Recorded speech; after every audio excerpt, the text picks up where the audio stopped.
Okay, so you've watched the video notes on how we use SOHCAHTOA to figure out the relationship in terms of x, y, and r for our six trig values. So if we have an angle theta here in standard position, and we follow that out to a point on the unit circle, and we drop an altitude perpendicular to the x-axis, we now have a triangle here.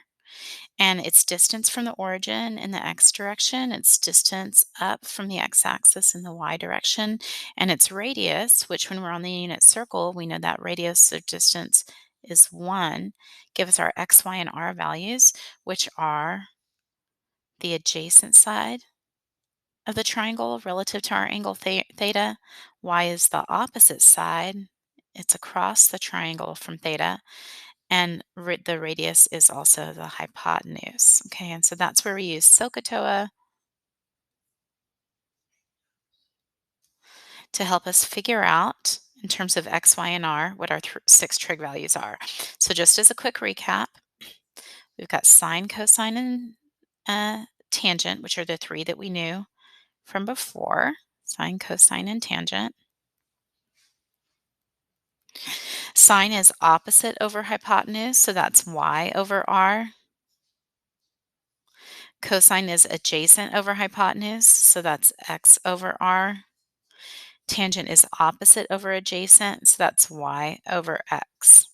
Then we have our three new trig functions that we just learned about this year, and they're just the reciprocal of the three we already knew about.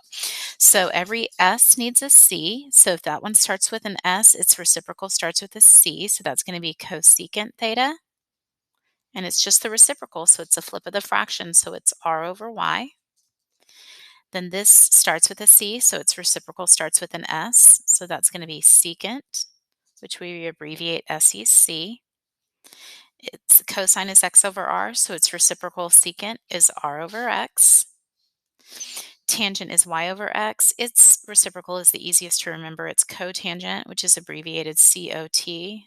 Okay, and so because it has the word tangent in it. So where tangent is y over x, cotangent, its reciprocal will be x over y. All right, so thinking in terms of the x, y, and r, we're going to find these angles on the unit circle. Then we're going to use their x and y coordinates to help us figure out their trig values. Now remember, because we're on the unit circle, our radius is 1. So if our denominator is 1, we don't have to write it. So if the denominator here is 1, y over 1, then the sine is just the y coordinate. And cosine is x over r. So if our radius is 1, that's just x over 1. So the x value is just our cosine value when we're on the unit circle. That only happens when the radius is 1 when we're on the unit circle. So that's what we're going to use, cosine theta, sine theta, our x and y coordinates, to find these different trig values. That was a quick recap. Let's do this.